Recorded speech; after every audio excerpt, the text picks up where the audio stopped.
Now on News Channel 8. I have not made a mistake. An assistant principal fights for his job after being demoted for the drowning death of a special needs student. And the gun control debate is center stage on Capitol Hill. Tonight, Florida Senator Marco Rubio tells us his solution. And the flu outbreak is so severe, one ER is forced to set up a tent for patients. Live from the News Center in high definition, this is News Channel 8 on your side at 11. Good evening, I'm Keith Kate. I'm Gail Sierens. Thank you for joining us this evening. With his job on the line, the assistant principal at Rogers Middle School is telling his side of the story. He says there's nothing he could have done to prevent the tragic drowning death of Jenny Caballero. News Channel 8's Melissa Beckman is live at the school district headquarters in Tampa with his explanation. Melissa? Well, Gail, today marked the assistant principal's first day on administrative leave. If the school board here sides with the superintendent, he will be back to work next week, but not as an administrator. He'll go back to the classroom as a teacher. It's a step back Sean Livingston says he does not deserve. The school board's going to see that this is patently unfair to him. Sean Livingston started his career working with special needs students 12 years ago. The 2007 Teacher of the Year and 2008 Educator of the Year got a big promotion in August to assistant principal. I came into the door running, and I have not stopped. Just 2 months after his promotion, tragedy hit Rogers Middle School.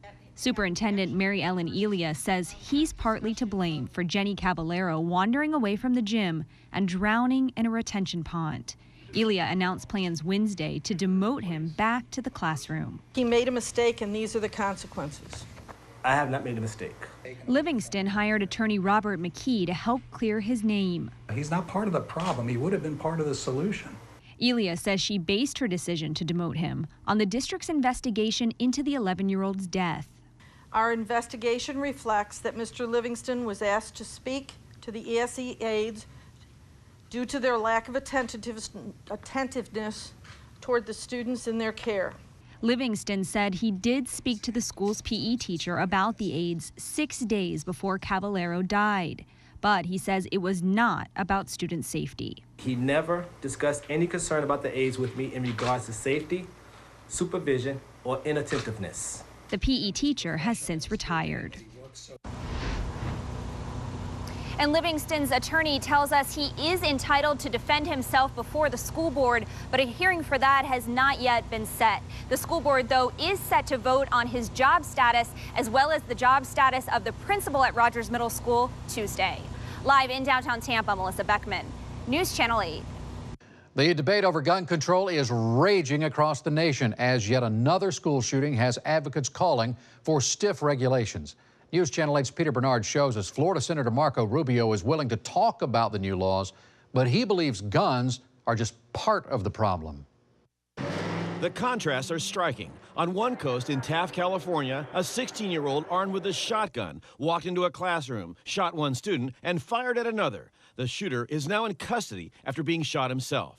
At the same time, Vice President Joseph Biden met with the NRA in preparation for proposing new gun control laws. Diminish the probability that what we've seen in these mass shootings will occur and diminish the probability that our children are at risk in their schools. The vice president is expected to propose laws that will ban assault weapons and large capacity clips, set up a stronger background check system, and do away with the so-called gun show loophole and internet sales. Why are so many young people in this country willing to commit these acts of barbarism? Florida Senator Marco Rubio says there are many questions that need to be answered when it comes to consideration of new gun control laws, and he warns the Second Amendment must be followed. I'm open to any regulations that will protect the constitutional right of law-abiding people to possess arms and keep arms out of the hands of criminals and those that are mentally ill. And if someone can come up with a law that does those two things, I'll be supportive of it.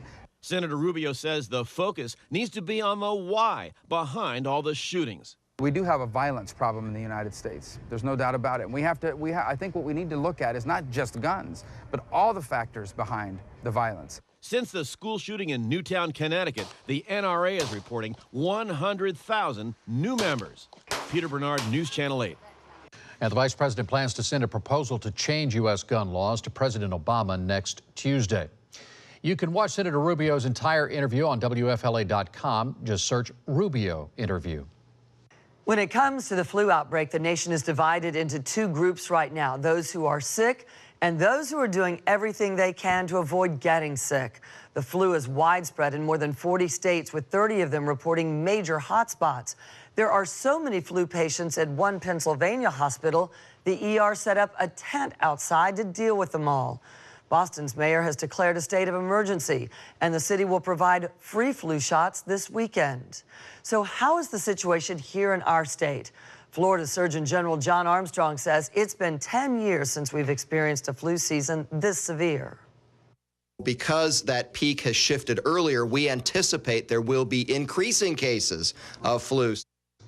Armstrong says there's no shortage of vaccines, and he says it's not too late to get a flu shot. The flu season runs through May. We could learn more about the sinking of the HMS Bounty next month. Two federal agencies are coming together for a formal hearing on the disaster in February. Nearly 3 months have passed since the tall ship sank off the North Carolina coast on its way to St. Petersburg. The captain and a crew member were both killed. 14 others were rescued. The Coast Guard and the National Transportation Safety Board will hold the hearing in Virginia. Animal control officers took 45 animals away from a Clearwater home today. They found nearly 24 birds, a pig, turtles, even an alligator. Most of the animals were sent to the county's animal shelter, where a vet is checking them out this evening. The homeowners, Victor and Julie Vu, are facing a code violation as well as misdemeanor charges for possessing an alligator. A verdict today in a rape case that drew national attention because the victim tweeted about the attack.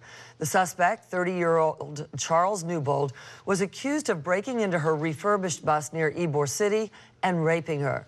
Today, a jury found him guilty of sexual assault and burglary. Normally, we would not identify rape victims, but 25-year-old wanted to talk about the attack for the first time since it happened. And it's not something that we should be ashamed of or embarrassed. This man did something awful to me, and I need to have the strength and the support of my community to stand up and say what he has done and put him in jail.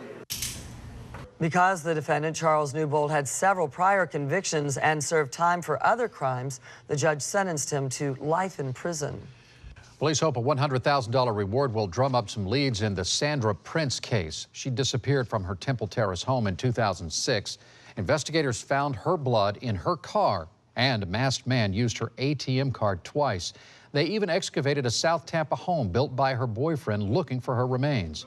Her disappearance had been a missing persons case, but now police are re-examining the evidence and calling this a murder case. All we lack is that one final slide, that one bit of information that will allow us to show more clearly the facts that we need to substantiate the probable cause necessary to bring Sandra's murderer to justice. Prince's mother left the reward money to the police department in her will. Investigators say Prince's boyfriend, Earl Pippin, is a person of interest in this case, but he is no longer cooperating with police. Filmmaker Tyler Perry is offering a big reward to draw attention to a decade-old Florida missing persons case. Perry's offering $100,000 for information in the cases of Terrence Williams and Felipe Santos. Both men disappeared after separate encounters with former Collier County Sheriff Deputy Stephen Clackens. Perry assures anyone with information will be safe. The sheriff here has assured me that he will be safe, and anybody else who wants to say anything or speak out about this will be safe. You are being watched all around the world right now. Your safety is assured. Clackens has never been charged in the case, but was fired a year later. He denies any wrongdoing. Coming up next, a legal fight between a small business and a mega chain. Why are they worried about me? Little old me down here in Valrico. Bass Pro Shops thinks these two logos are too similar. Okay, we'll take the bait. Tonight, 8 on Your Side digs deeper into the controversy and why one Florida county wants to change its name. Well, for the second day now, record high temperatures around parts of the Bay Area. Actually, a pretty long list right here, several pages of it. And we'll see if those forecast temps will stay warm in tomorrow's Outlook coming up. A logo legal battle is brewing in Valrico, pitting a small business against the mega chain Bass Pro Shops. And here's why. On the left here, you'll notice the simple design for the Simple Life Outfitters. And on the right here, you have Bass Pro Shops. Do they look the same to you? Well, Bass Pro Shops argues it's confusing. 8 on your side, Shannon Benkin digs deeper into the debate.